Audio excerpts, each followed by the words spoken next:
নমস্কার Facebook live বন্ধুগণ, বড়দের প্রণাম, ছোটদের স্নেহাশিস ভালোবাসা।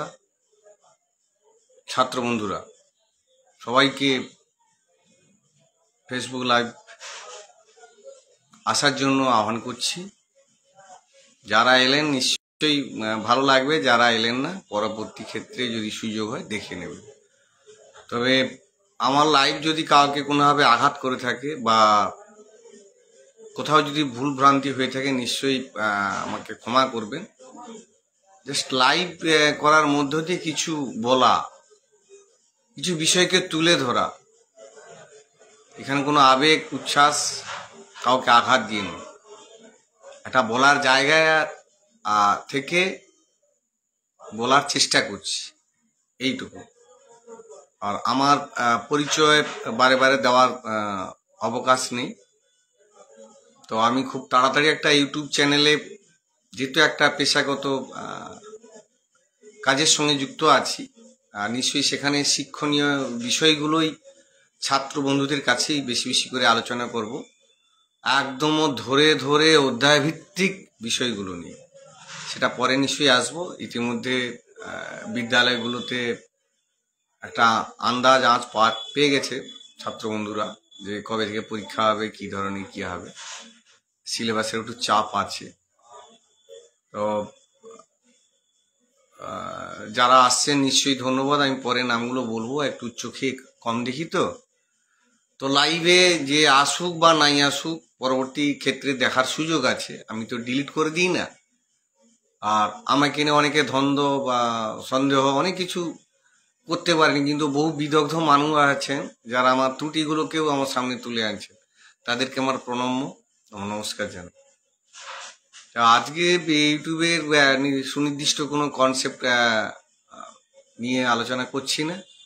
শুধু আলোচনা করব যারা অভিভাবিকা বা বাবা মা আছেন, ভবিষ্যতের যে সম্পদ আপনারা তৈরি করছেন, যাদেরকে আগলে আপনারা বাঁচার চেষ্টা করছেন। নিশ্চয়ই আমারও সন্তান আছে, আমিও চেষ্টা করছি, কিন্তু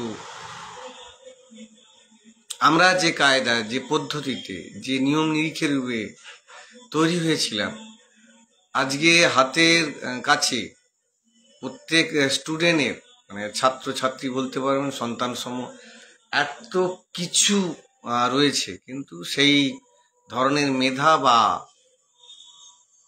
সেই বুদ্ধিমতি তৈরি হচ্ছে না।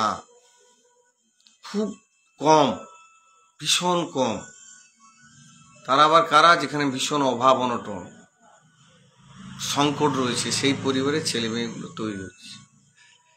তা যাদের অনেক আছে, না চাইতে অনেক পেয়ে যাচ্ছে, কিন্তু তাদের হচ্ছে না কেন? এর দায় কাদের?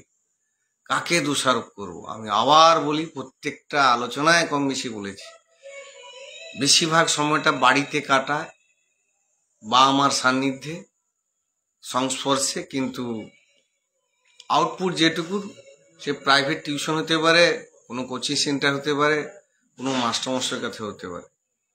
আমরা আগে বা আমার কাছে শিখেছি এটা বলা পাপ, ওটা বলা অন্যায়। গুরুদেবদের বড়রা গুরুজন, তাদেরকে সম্মান করা, তাদের কথা মেনে চলা, এই যে নীতি বাক্যগুলো, এখন সে ধরনের বাড়িতে আলাপ আলোচনা হয় না। অফুরান বর্তমান যে সম্পদ, ভবিষ্যৎ প্রজন্ম, অনেক কিছু আছে, কিন্তু থেকেও তাদের কাছে কিছু নেই। তা আমি যেটা বলতে চাইছি, বেশি বেশি করে আসন্ন যে পরীক্ষা হবে, 3টে অধ্যায়ের উপরে পরীক্ষার মান, প্রশ্নের মান ইতিমধ্যে সবাই জেনেছে। তাই বলবো যে সিলেবাস অত্যন্ত ছোট, প্রশ্নের মান অনেক, 50, 6 to 8 এইরকম একটা আছে। তো সেখানে একদম খুঁটিয়ে খুঁটিয়ে, লাইন ধরে ধরে, আমি 7টাকেই যদি ধরি, 8টাকে যদি ধরি, একদম খুঁটিয়ে খুঁটিয়ে লাইন ধরে ধরে পড়তে হবে। তাহলে যে ধরনের প্রশ্ন যে মাস্টারমশাই স্যার করুক না কেন, সবগুলোই সে উত্তর দিতে পারে এবং সব নাম্বারটাই সে পেতে পারে। এখন পরীক্ষা পদ্ধতির অনেক নিয়ম কানুন সরলীকরণ হয়েছে। সেই সরলীকরণের প্রশ্নে সেভাবে নিজেকে তৈরি হতে হবে। কিন্তু যেটুকু অভিজ্ঞতায় দেখেছি, রেসপন্স স্টুডেন্টদের কাছ থেকে পাওয়া যায় না। হাত তোলার কথা বললেই তারা হাত তুলেই দিই, পড়িনি, পারবো কি করে? শাসন পদ্ধতি নেই, স্বাভাবিক পড়াশোনার জায়গাটা সেই অবস্থাতেই। পরীক্ষা দিলেই সে উঁচু ক্লাসে উঠে যাচ্ছে, তো পড়াশোনা সেইভাবে হবে। ভিড় তার দুর্বল, উপরের দিকে যত উঠবে সে নড়ে বড়ে হবে।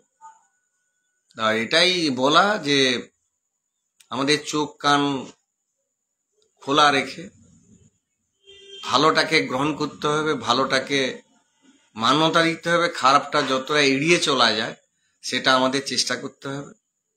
সর্বত্র একটা বিষাক্তময় পরিবেশ তৈরি হচ্ছে, খারাপের দিকে সবার নজর কম বেশি চলে যাচ্ছে। সেই দিকে বড় যারা মোটামুটি যারা বুঝে তাদের একটু দায়িত্ব নিতে হবে। ওই ভবিষ্যৎ প্রজন্ম যে সম্ভাব্যতার মধ্যে অনেক কিছু আছে সেটাকে একটু নজর দিতে হবে। আমি যেটা বলতে চাইছি, যারা আমার সঙ্গে আছেন, বন্ধুবর সুখদেব করণ রয়েছেন, রঞ্জিত সামন্ত এসেছেন, পরে পরে হয়তো নেট প্রত্যেক দিন স্লো কানেকশন দেখায়, আমার কথা করার কিছু নেই।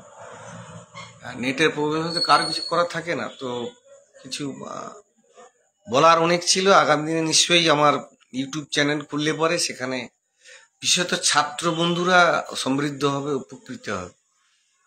তো খোলা রয়েছে, কিন্তু আমি ব্যবহার করছি না। আর বিশেষ কিছু আজকে বলবো না। সবাই তরবারিতেই সুন্দর মন, সুস্থ জীবন, মন, এই মনই জীবনের বড় সম্পদ। এই মনকে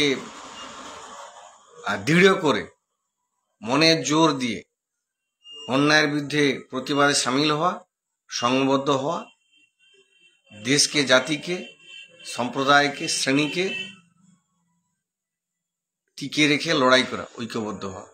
ধন্যবাদ। নেট স্লো চলছে, চেষ্টা করছি কীভাবে নেটটাকে এক্সেসিভ করে কাজে লাগানো যায়। কারণ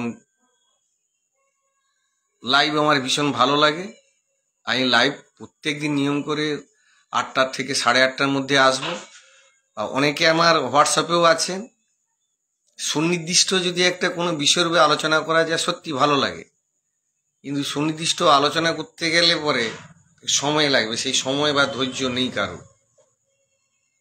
সেটা আমি বেশি বেশি করে আলোচনা করব, সমাজকে কতটা সচেতনতার বার্তা দিয়ে আমিও বাঁচবো, আপনিও বাঁচবেন, সবাই বাঁচবে।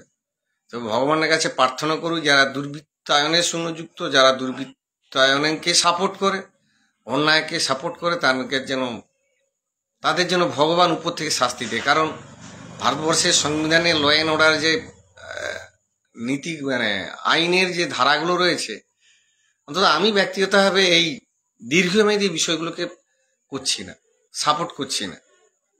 তো অপরাধী শাস্তি যেন ভগবানের দিক দিয়ে তারা পায়, আমি সেই কামনা করি। ধন্যবাদ, টাটা।